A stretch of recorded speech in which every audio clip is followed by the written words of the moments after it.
which are the main organizations that are leading these discussions. There's currently no coordination, a formal entity doing this coordination.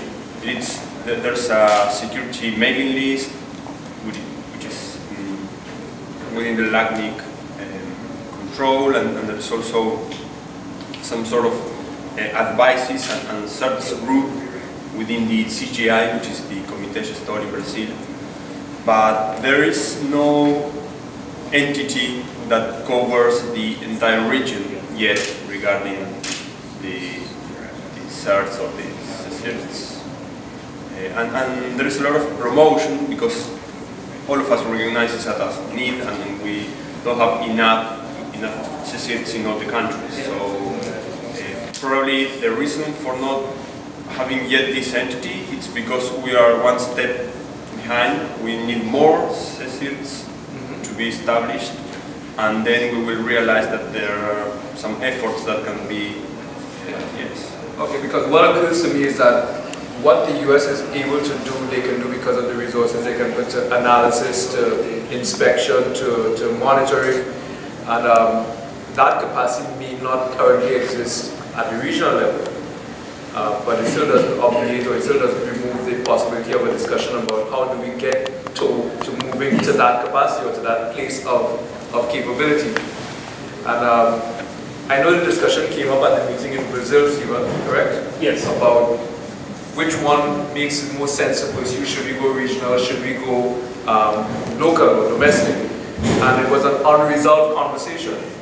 As a conversation I would really like to have, or to hear more voices speaking into.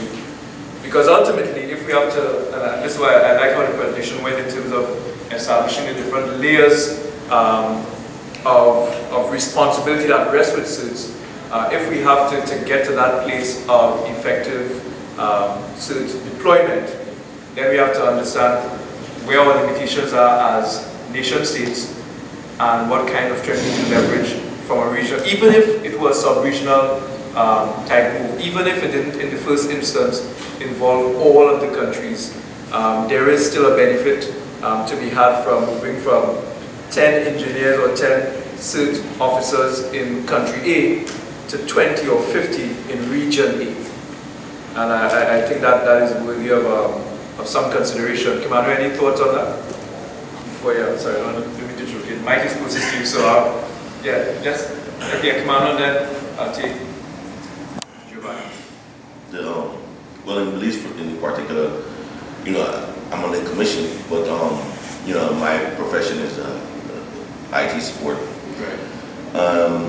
We have very little coordination, but we have like a sort of an ad hoc group of certain people that report incidents. Right. So, for example, last year we had Scotiabank had an incursion into their network. They didn't report it. They did nothing. Actually turned off their network to try to pretend like it didn't happen. Right. Which level is a response? Yeah. Yeah, but what that did was it raised everybody's IQ in a way, in that or their sensitivity to it, because what in fact had happened was it was very simple. Somebody had come in with USB into what was before a secure system, and it, you know, opened a back door. But that incursion allowed that same attacker to get into another company's systems who had global connection, other global connections. So all of that, the police are now looking into trying to start a team, but the problem is coordination. Nobody, you know, very few companies want to give you any information.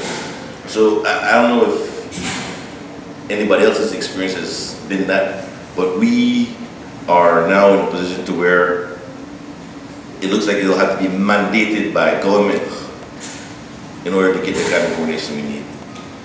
Okay, Giovanni, I'll come back to one of the Thank you very much. First of all, I would like to say that within the Netherlands, Intellis, we are currently busy in the process of starting up our own SIRT.